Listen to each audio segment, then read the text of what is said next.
جزاك الله خيرا خير الجزاء. شيخنا ماشي سؤال فربضا بياله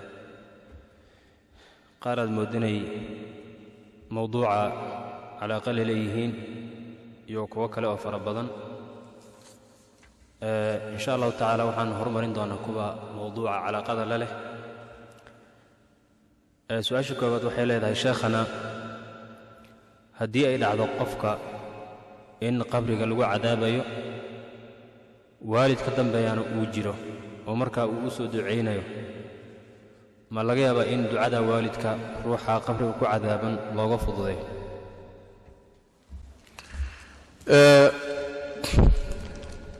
وحديث النبي صلى الله عليه وسلم إن أي دعاء أنفعيسو dadka dhintay ruuxa markuu dhinto amalkiisu waa go'aya إلا صدح مويان ابن النبي صلى الله عليه وسلم صدح ذانا وحا كاملا أو ولد صالح يدعو له الموانا يكسن ووسو دعيني مرك الدعاء لوسو دعيني ويدعي كرتا إن إلهي قبرك عذاب كيسا كاغفض يهدوبت كو عذاب انت وواكي أن هذا صوشيك إن حديثك النبي صلى الله عليه وسلم ورسولك لها قبور أصامري ضد كيدو مقدي بي كتشرين دعادي أنو دعي با إلهي كاغفض دي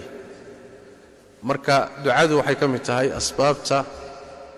anfacaysa ruuxa hadduu aakhira tago iyo hadduu qabri ku jiro iyo haddii uu adduunka joogo intaba wallahu a'lam جزاك الله خيرا خير الجزاء. شيخ سؤال kale waxay leedahay haddii qofka wanaagsana markuu dhimanayo sidaad hore u sheegtay markuu dhimanayo la tusayo masiirkiisa sida oo kale qofkii xumaana la tusayo markuu dhimanayo masiirkiisa xumaa qofka muslimka ah ee caasiga ah markuu dhimanayo isaga maxaa la tusaya ruuxa muslimka ee caasiga ah ilaahay baa garanaya tabaaraka wa tacaala laakiin wuxuu ka mid noqonayaa sida xadiista nabiga ku sugan sallallahu alayhi wasallam dadka ilaahay uu saamaxana uu noqon karaa in ilaahay uu cadaabkiisa mariyana way dhici kartaa cadaabka la marinaya ka qabrigana wuu noqon karaa midka aakharana wuu noqonaa nabiga salawaatu rabbi wasalaamu calayh xadiis baa ka sugan uu leeyahay qabrigu wuxuu leeyahay cidhiidhi buu leeyahay hadday ciiduun ka badbaadi lahaydna ilmahan yar baa ka badbaadi lahaa nabiga sallallahu alayhi wasallam حديث كلا وحو أها سعد بن معاذ رضي الله تعالى عنه وأرضاه صحابي جليل كأها وليبا ضاوع أولنتي النبي صلى الله عليه وسلم أويري عرشك الله تبارك وتعالى لموسا روحانين روح جيريدي إلا سعد مويه لكي نوعها مركي لآصي ayaa nabigu wuxuu sallallahu alayhi wasallam qabriga iyo isqabsigiisa haday ciidun ka badbaadayso sacad baa ka badbaadi lahaa waa lagu isku soo dhaweeyay kadibna waa laga fayday nabigu sallallahu alayhi wasallam marka cadaabul qabriga gaalada kaliya khaas kuma ah dad mu'miniina maraya dad ahlul iimaan oo ay waxa jira cadaabul qabriga qayb kamida qaadan doona laakiin sida ay ahlu sunnuhu qabaan ruuxa iimaanka leh ee wanaagsanaa laakiin dunuubta waaweyn ku dhintay cadaabkiisu daa'im ma ah waa un dunuubtu galay inta laga goynay hadiiba la cadaababa alla waa saamixi karaa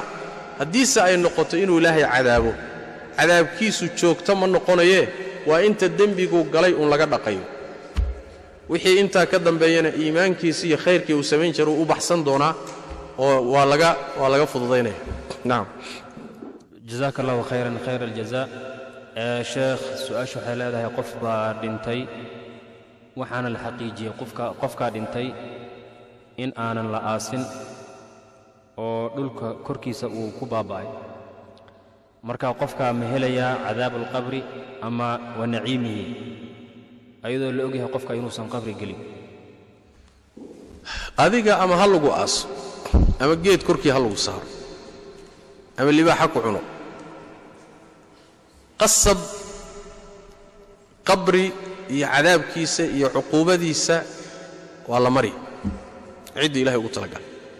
naciimkiisa iyo barwaaqadiisana waa la mari ciddii ilaahay ku talagalay ilaahayna kuma adka tabaaraka wa tacaala addoonkaasi hilibkiisiiba dhulka korkiisa ku baaba'ay ama muxuu ahay waraabuhu cunay inuu rabbi tabaaraka wa tacaala qabri u sameeyo waxba ilaahay kuma aha marka macnaheedu ma aha yani wax weeyaan ruuxu hadduuba dhulka korkiisa ku baaba'o qabriba geli maayo dee saasaaba la wada samayn lahaaba igubaaba la dhihi lahaa muxuu ahay sida gaalada qaarkood sameeyaan si aan qabriba aanan laygu cadaabinba marka taa laguma fakan karo allah tabaaraka wa tacaala waa isu soo kaa uruurinaya oo waa kii xadiiskii fi saxiix ku yimid nin reer bani israa'iilaa jiray oo dembi badnaa aad u xadgudbay oo intuu noolaa markii isu yaabay oo naftu qabatay buu wiilashiisii u dardaaran uga tegey wuxuu ku yidhi dembi weyn baan ilaahay ka galay haddii lay qabtana kollay badbaadi maayo haddii awoodba la ii helaba fakan maayo waan isuga ee waxaad samaysaan markaan dhinto intaad ii gubtaan lafahayga shiida markaan budo noqdo budadaa badda ku saydha maalin dabayl badan ay socoto intaad la fiirsataan badda ku saydha dabayshu halla kala tagtee ilaahay hadduuba i qabtaba kollay cadaab badan waan mudan oo ma ilaahay baa saa lagaga fakan bay kula tahay rabbi tabaaraka wa tacaala baddii buu amray oo dhulkii buu amray wuxuu ku yidhi mid walba qaybtii gaadhay ee ninkaa ka mid aha soo celiyo waa la amar qaatay waa laysu keenay jidhkiisii baa laysu soo celiyey naftiina waa lagu soo celiyey war maxaa kuu geeyey baa li waxaas ilaahay waa cabsidaadaa iga tanbadatay buuri waxaan waxaasoo dhan u samaynayay cabsidaadaa iga badbadatay ilaahay waa saamaxay ninkaad arkaysaa tabaaraka wa tacaala marka ama adigu iskubo dambas intaad iska dhigto kala biti ama geed korkii ha lagu saaro masalada qabriga iyo wax laga warramayo imtixaankiisu waa la mari iyo wixii ku saabsan nacam jazaaka allahu khayran khayra aljazaa sheekh su-aasha kale waxay leedahay waxaad mooddaa su'aalihii mawduuca la xidhiiray inay inaha ku dhammaadeen sheekh su-aasha kale waxay leedahay islaam baa isdishay oo isgubtay sidaan ogsoonnahayna ruuxii naftiisa dila waciid adag ayay dul saartay diinta ninkii qabay baa wuxuu yidhi raalli baan ka ah isagoo markaa cuskanaya raalli ahaanshaha labada zawj in diinta muhiimad siisay gabagabada su-aasha waxaa weeyaan islaanta isdishay cuquubada ka dhalatay dilkeeda ma uga qaadmi karaa raalli ahaanshaha ninkeeda bismi اllah الرحmaan الرaxiim inuu ruuxu isdilo ama rag ha noqdo ama dumar ha noqdee waa dunuubta ilaahay laga galo kuwa ugu waaweyn bay ka mid tahay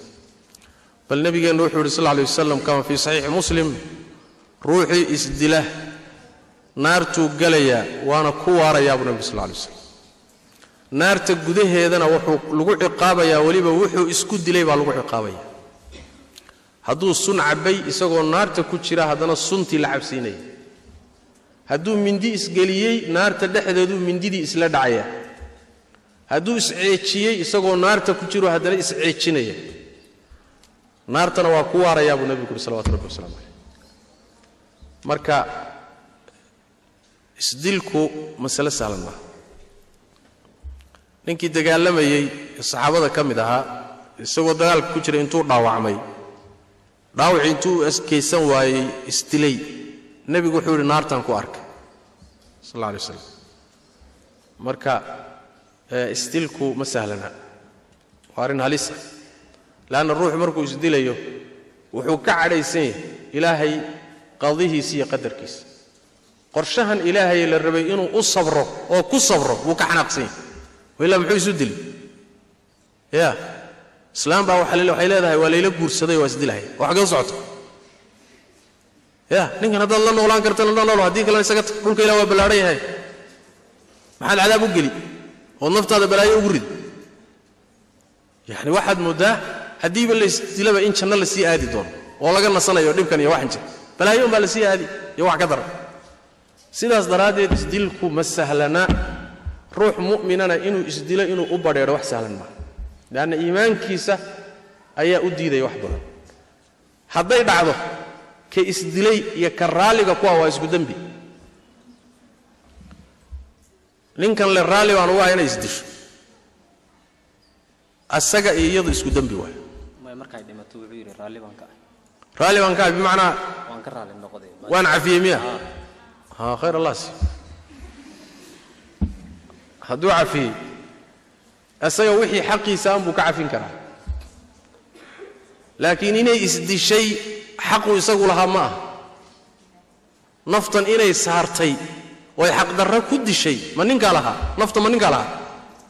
oo wuu cafin karaa miya maya nafta allah lahaa allihii lahaa baana yidhi yaan la saarin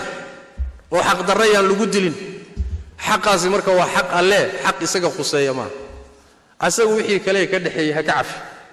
laakiin dilka ay isku samaysay isaguna kama cafin karo cid kalena kama cafin karto allahum baa cafin kara ama yani u qaban karay oo ciqaabi karay nacam jazaaka allahu khayran khayr aljazaa sheekh ardayda jaamacadaha dhigta gaar ahaan kuwooda caafimaadka waxaa wax lagu baraa oo baraagtiisa lagu siiyaa meydadka bani aadamka marka diintu maxay ka qabtaa iyadoo ay dhici karto in meydadka muslimiin ay ahaadaan ama gaalo asalku waxa weeyaan nafta bini aadamka hadday dhimato waxay leedahay markay noolayd karaamadeedii bay leedahay meydkiisa laguma ciyaari karo haddii aan laga maarmi waayo in lagu barto waa in lagu barto xayawaanaadka kale ee ama hilibkooda la cuno ama kuwa kalena hilibkooda la cunin haddii laga maarmi waayo caafimaad ahaan in practice lagu qaato hadday noqoto mee bini aadan in lagu sameeyaa la rabaa culimmadu waxay kala qaadayaan bini aadanku waa labo mid waa mid mu'min ah oo muslim ah marnaba laguma barbaran karo xataa hadduu isagu dardaarmoo fasaxoo yidhaahdaa markaan dhinto ardada caafimaadka baranaysa ha igu barbarato xataa hadduu dardaarmo laguma barbaran karo lamana qali karo lamana jeexi karo jirkiisa ka labaad waa inuusan mu'min ahaynoo gaal yahay haddii laga maarmi waayo gaalkaa lagu barbaran karaa li'anna waxa weeyaan ixtiraamka uu leeyahay jidhka mu'minku ma laha gaalku ma laha jidhkiisa iyo meydkiisa iyo jusadiisu ma laha masaladaasi marka tartiibkaasay leedahay aslan haddii aadamaha dhan laga dayn karo oo xoolahaasi ay ku filan tahay xayawaanaadku iyagaa lagu kaaftoomaya haddii laga maarmi waayo nafta mu'minadda maya marnaba wallahu aclam jazaaka allahu khayran khayr aljazaa sheekh su-aasha kale waxay leedahay waa su'aalta daba taalla waxay leedahay xayawaanaadka nool iyagu ma lagu barbaran karaa xagga caafimaadka waan ka hadlay xayawaanaadka in la cadaabo oo la ciqaabo ma bannaana laakiin in loo dilo si wax loogu barto oo caafimaadka loogu barto maqsuudkuna ay tahay in berri lagu badbaadiyo bini aadam ilaan cilmigan iyo aqoontan iyo bractisan maqsuudkiisu dad baa la badbaadinaya oo dhakhtarkani dad buu wax u baranaya maadaama ay taasi jirto in xayawaanaadka bractice lagu sameeyo wax dhibaataa ma laha saasay culimmadu leeyihin jazaaka allahu khayran khayr aljazaa sheekh su-aasha kale waxay leedahay gabar baa waxay leedahay meherkayga ma ka dhigan karaa in xajka la igeeyo xajka igeeyo bismi llahi raxmaan raxiim haa waa ka dhigan karta meherkaaga waad ka dhigan kartaa wax manaafacaad leh wax manaafacaad kale waxaa ka mid a inaad tidhaahdo xajka igee waa manfaco oo xoolaa ku baxaya hadhow hadduu xajkii ku geeyana khayr hadduu ku geyn waayana xajka xoolihii lagu tegi lahaa unbuu ku siinaa ilaan waa manfaco qiimo leh waaye la yaqaano waa xajka intee lagu tagaa oo lagaga soo noqdaa hadduu ku geyn waayo hadhowto intii oo kale unbaad siinay waxay la mid tahay oo kale masaladii gabadhii nebigu sal alla alay wasalam uu ku meheriyey qur-aanka bariddiisa oo gabadhii waahibada ahayd ee nebiga u timi sal alla alay waslam kama fii saxiixi albukhaari min xadiidi sahl ibnu sacdin saacidi markay nebiga u timid iyadoo guur ka rabta ayuu nebigu sal alla alay wasalam gabadha korna waa u fiiriyey hoosna waa u fiiriyey kadibna hoos buu nebigu yacni ayuu muxuu ahaayey ayuu eegay kadib nin saxaabada ka mid ah gabadhii waxoogaa markay taagnayd ayaa wuxuu rasuul ilaahay ow haddaadan rabin aniga ii guuri markaasaa nebigu wuxuu uhi sal alla alay wasalam maxaad haysaa baa layidhi guur damacday laakiin gabadha maxaad ku guursan rabta yacni waxa laga hadlaya waa waxaad meher uga dhigi rabtaa waay markaasaa wuxuu yidhi maradan aan qabo waxa lama haysto dadku waa iska araran yihin markaasaa wuxuu ku nebigu sal alla alay waslam dee maradaad haysa idinma qaybsanto ama adaa xidhan ama iyadaa xidhan ee wax kala raadi waxa ma hayo waa meesha la leeyahay marka iltamis walow khaataman min xadiid kaatun bir aba ha noqotay bal wuxuun soo raadi oo gabadha meher looga dhigo waxba ma hayo markaasaa nebigu wuxuu uhi sal alla alay wasalam maxaad qur-aanka ka taqaanaa wuxuu yidhi suurad hebla suurad hebla suurad hebla ma xifdisan tahay haa kac tag buu nebigu sal alla alay slam waxaan kuugu guuriyey intaa qur-aanka aad ka taqaana inaad barto marka qur-aanka bariddiisu waa manfaco hadduu barri beri waayana waxay ku baran lahayd baa la qiimaynaya xajku waa manfaco hadduu barri yani geyn waayana manfacadii umbaa la qiimaynaya marka way asaxaysaa leanna acyaanta iyo manaaficdu inta badan waa isku xugum nacam jazaaka allahu khayran khayra aljaza sheekhana su-aashan waxay leedahay gabar baa waxay weydiinaysaa waxay leedahay nin baan isshukaansanaa wuxuuna igu yidhi waa inaad itustaa jirkaaga qaybo ka mid ah siduuba diinta ay sheegtay marka sheekh intee baan ka tusi karaa haddii ay dhacdo inaan tuso ma dad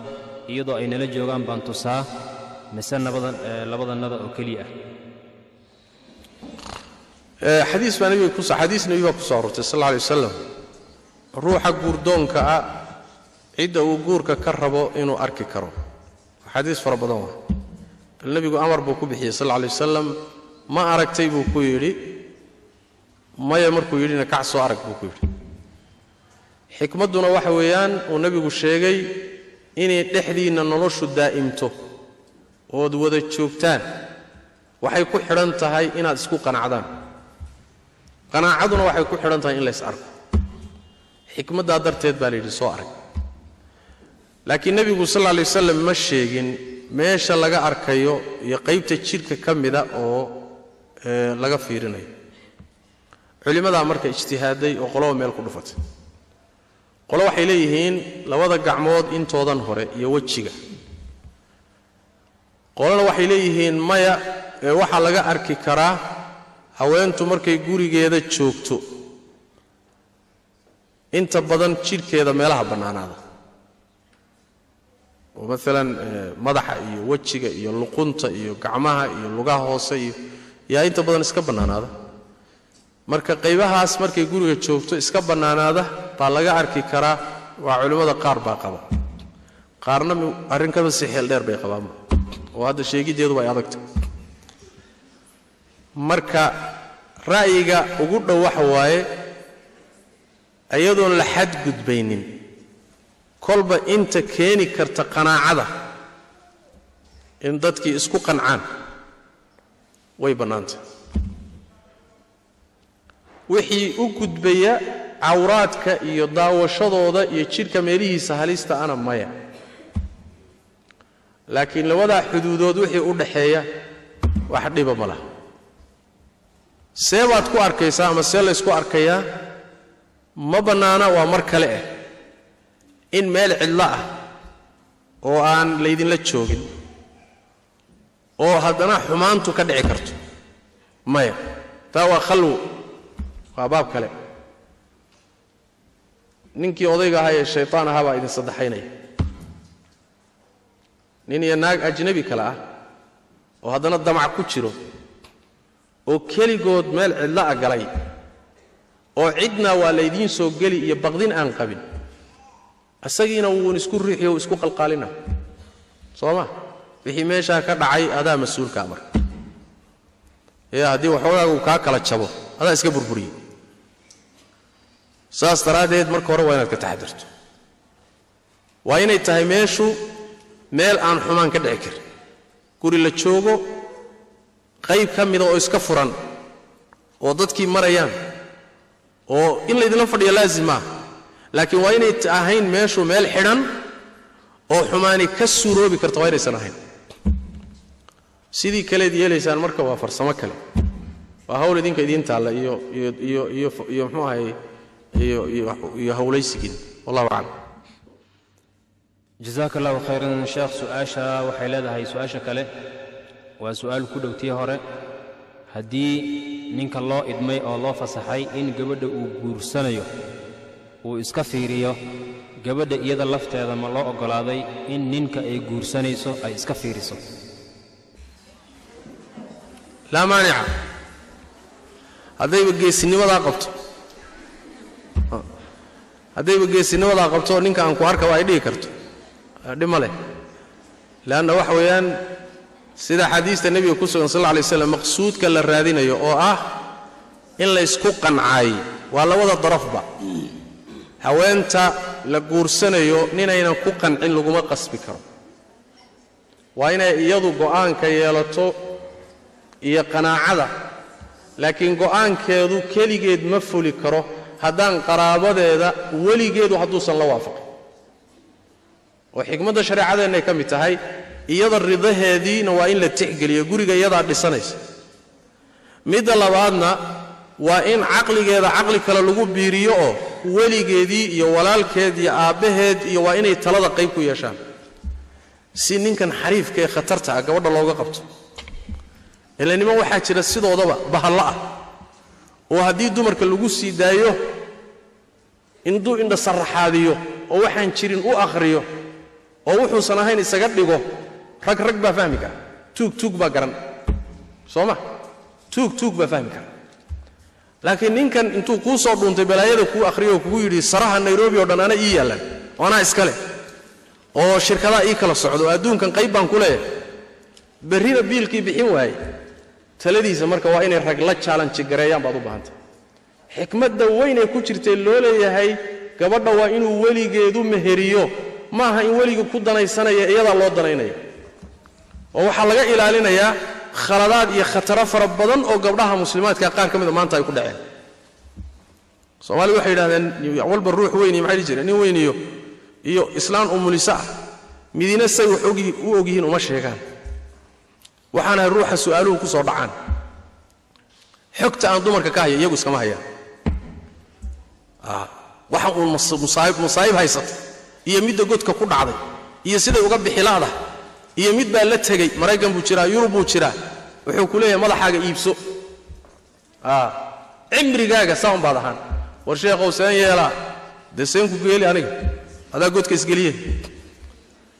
marka xikmadda shareecada in la fahmay u baahanta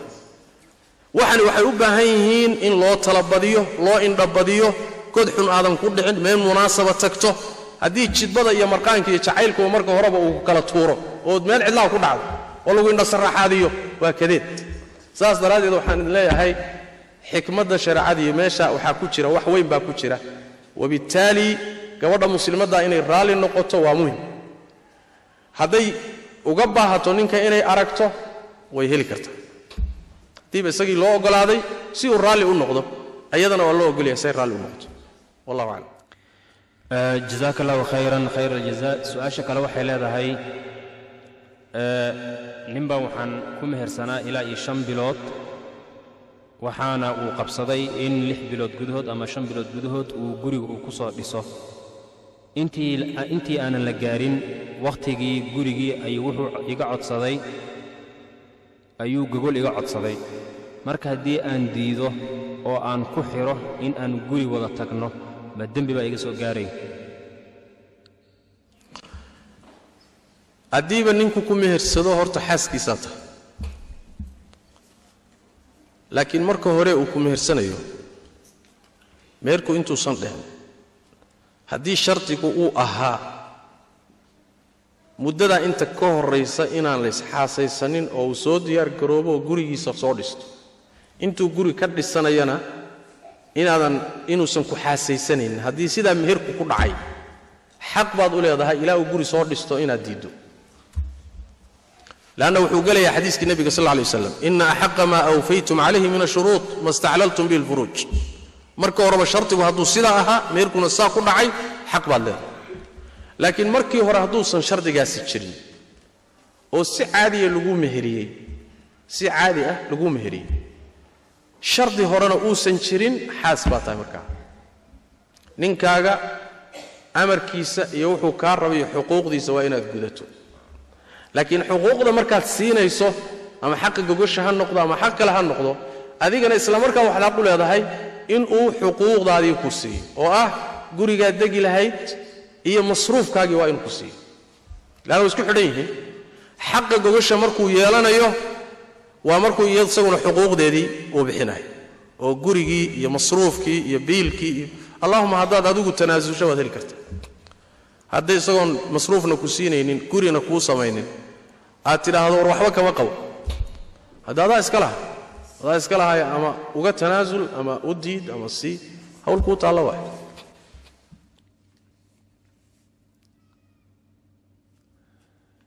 jazaaka allahu khayran khayra aljazaa sheekhana su-aashan kale waxay leedahay meherka dumarka xad miyuu leeyahay ama badnaan ama yaraan jazaaka allahu khayra meherku xad ma laha waxa ayad qur'aan iyo xadiis oo xad u sameeyey ma jiro ijmaac culimo oo xad u sameeyeyna ma jiro xilli walbana waxay leedahay curfigeeda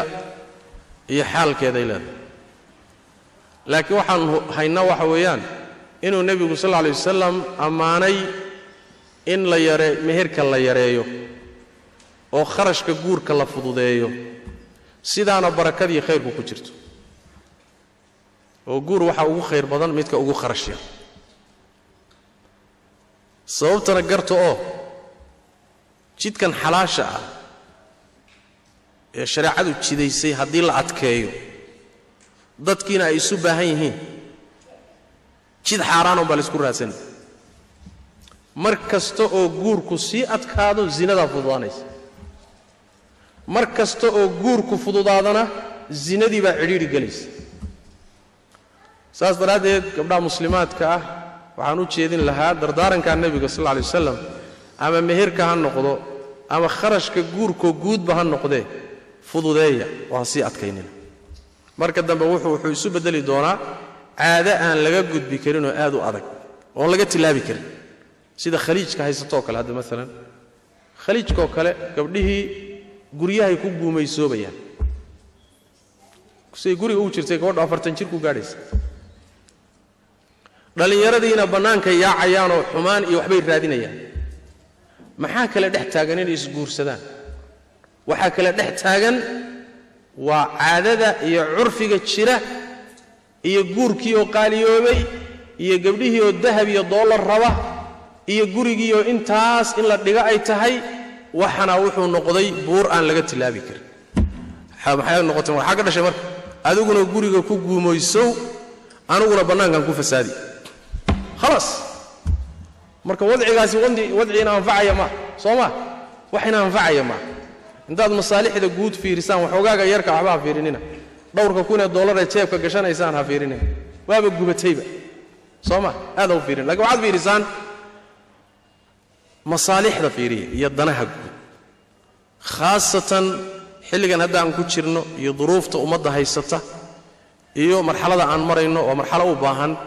inaad caqliga aad uga shaqaysisaan oo aad wax badan tixgelin siisaan insha Allah ta'ala Allah idin barakeeyo sheekh su'aasha kale waxay leedahay gabdhaha qaar waxay qabsadaan meher aad u fara badan marka la guursanayo iyagoo gaashaan ama darbi ka dhiganayo inuusan ninka ku degdegin furiinkeeda marka taa diintu maxay ka qabtaa waa arrin hadda ka hor wadaad uu yidhi maaragtay si aan laydiin furin deposit ka dhigta xal ma aha yacni ninka haddiiba uu furitaan ku talagalo meher badan baa lagu weydiin doonaa kuu haysan maayo hadduu kuu haystana oo meherka badan dartii uu kuu haystana ninku raba ma aha nin adiga marka lacag ka baqahay seed u wada noolaan kartaa yacni waxa weeyaan ma ku rabo ama ma rabtid inuu ku furood kala tagtaanna wuu rabaa laakiin derbiga hor taagan lacagtiisa meherkii buusan kuu heli karin gurigaasi nolosha taalla maxay tahay marka ma nolol baa taalla gurigaa nololi ma taallo dad isku kadeedan baa yaallo oo xidhxidhan oo kala fakan la inay kala fakadaanna raba laakiin jilbaha ka xidhan taasi marka xal ma ahoo wax ma hagaajiso bal waxaa dhici karaysa inuu xeelad kale kuu isticmaalo bisadda moogtahay haddii aad intaad erido ay meelay ka baxda aad u diiddo iyadoo bisad ah haddana way kula dagaalamaya waxaa dhici karta inuu ninkaasi intuu fikiro yidhaahdo si aad waxoogaagan culus saga dulqaaddo ayada madaxa kaga istaag oo cadaadi oo nolosha ku kadeed ayadu ha soo booddo marka ninkan ha layga furo naa gurigaaga dhaqo asagii habeenkii hore dhan wuu ku cuni maalintii markay laysu yimaado gogosha la yimaadana nin suuban buu iska dhigiyo gabadhu iyada cararaysu dhih khulaasadu maxay imaanaysaa marka khulaasadu waxay imaanaysaa iyadaa wax diidane meherkeedii ha ka tanaasusho sooma inaan fura ma rabto haa meherkeedii ha cafido 10 kun maxay kuu tartay marka waadna kadeedantay markii dambena meel cidlay ku daadatay mid kalena waan idinku dariyo soomaalida dhaqankeedu meher laysma siiyo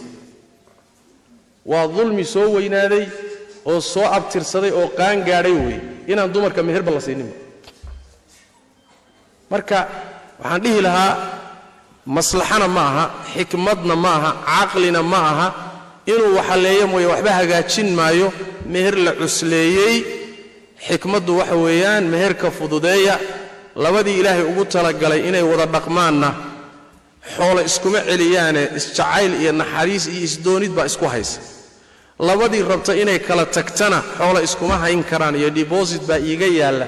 iyo xoolaan korka ka saaray isku hayn maayaan arrintaasi marka waa ijtihaad khaldan xikmadna ma asalku waa dardaarankii nebigu meherka fududeeya oo kharashaadka guurka intii suurtagala hoosa loo dhigo جزاك الله خيرا خير الجزاء شيخنا سؤاشان waxay leedahay ninkayga oo aan kala fognahay ma aadi karaa hadii aan helayo dad aamin ah isagoo uusan ii imaan karin asalka gabadha muslimadda mahram la'aan ma safri karto xadiiska nabigaana ku cad sallallahu alayhi wasallam ama ninkeeda ha u socoto ama meel kale ha u socoto laakiin wixii duruufee khaasa qiimeyntooda ay leedahay xaaladaha khaaska ana daruuraad baa jiri kara xaaja mu'akkada baa jiri karta ama maasa wixii duruufo khaasa meesheeda way laakiin asalka qaacidada sharciga waxa weeyaan gabadha muslimadda ma safri karto mahram la'aan wallahu a'lam جزاك الله خيرا خير الجزاء شيخنا سؤاشان waxay leedahay waxaan ahay gabar qaangaar ah waxaan damcay inaan guursado waalidkayna waxay leeyihiin ha guursanin ee wax baro marka sheekhana ma talada waalidkan qaataa masataydan ku adkaystaa xilligan ku jirno waa xilli fasaad waay waa xilli fitno iyo fasaad waay sidaas daraaddeed da'yarta wiilal iyo gabdhaba xilliga ugu horreeyay guur gaadhaan ciday guursadaan oo munaasabana ay helaan yaan guurka laga dibdhigin in lagu marmarsoodo waxbay baranayaan oo waxbay baranayaan ayaa sharafkooda iyo diintooda u ilaalinaya meeshay xaalku marayo idinkaa iiga xogaalsan gabdhihii iyagoo yaryar oo markaa qaan gaadhay oo dhallinyaro ah waxaa la wada wataa mobaylaa la wada wataa waalidiintii baaba u iibinaysa oo siinaysa moballadii markay wataanna internetka waa u furan adduunka meel kasta warkiisii baa soo dhacaya facebook baa lagu jira maaha nairobi keliya maaha caalamkii oo dhan baa gabadhan ku furan gabadh ilaa maraykan ilaa australia lagala sheekaysanahay oo khatartaaba ku jirtaba haddiiba ilaahay nin guursado u soo sahlay hooye wax ii baro oo maxay kuu baranoo baas guuri iyadiiba hadday guur rabto cid munaasababa aad u hesho guuri ninkeeda markay ku asturanto hadday wax sii baran kartana ha sii barato haddayna sii baran karinna gurigeeda ha dhaqato oo ummadda ha taranto ha badiso laakiin marar fara badan waxaa xaqiiqo ah oo aan goobjoog u ahayn waalid ilmihiisii intuu guur u diiday birrina iyadoo garac wadata ay u soo hoyatay oo afka kala qaad oo maxay kuu tari waxba kuu tari mayso saas daraaddeed waalidka waxaan leeyahay wadciga aan ku nool lahay iyo duruuftu duruuf sahlan maaha zamanku waa zaman fasaadsan oo fasaadkiisu uusan caadi ahayn wax kasta oo lagu asturi karo da'yarta ha lagu dadaalo xilligay gaadhaan wax munaasaba loo helana ha la guuriyo wixii ilaahay uu qoray waxbarashaa way baran wixii aan ilaahay uu qorinna tabaaraka wa tacaala baran maayaan laakiin asalku inay diintooda iyo sharaftooda iyo akhlaaqdooda u xifdisanto iyo aakhiradoodu ayaa asal ah markaa kadib wixii ilaahay ugu daro waa waxaaga wax lagugu dar laakiin raasamaalka in la ilaaliyo u baahan taa iyadaa wey dad badanaa sheekh waxay soo codsanayaan ducooyin in loo duceeyo qaar waxay leeyihiin in ilaahay subxaana wa tacaala qur'aanka inoo fududeeyo qaar waxay leeyihiin in ilaahay subxaana wa tacaala awlaad khayr qabtana siiyo qaar waxay leeyihiin in ilaahay subxaana wa tacaala caafimaad ina siiyo xanuunyo fara badan oo kala duwan bay sheeganayaan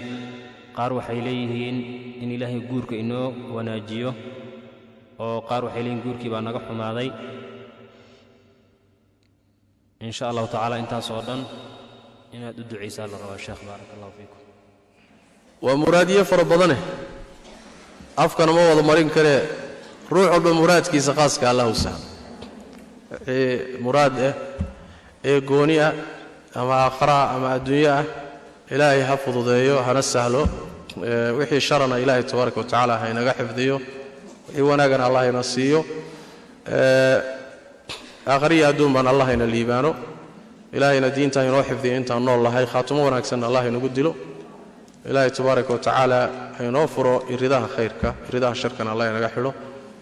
wajazaakum allahu khayran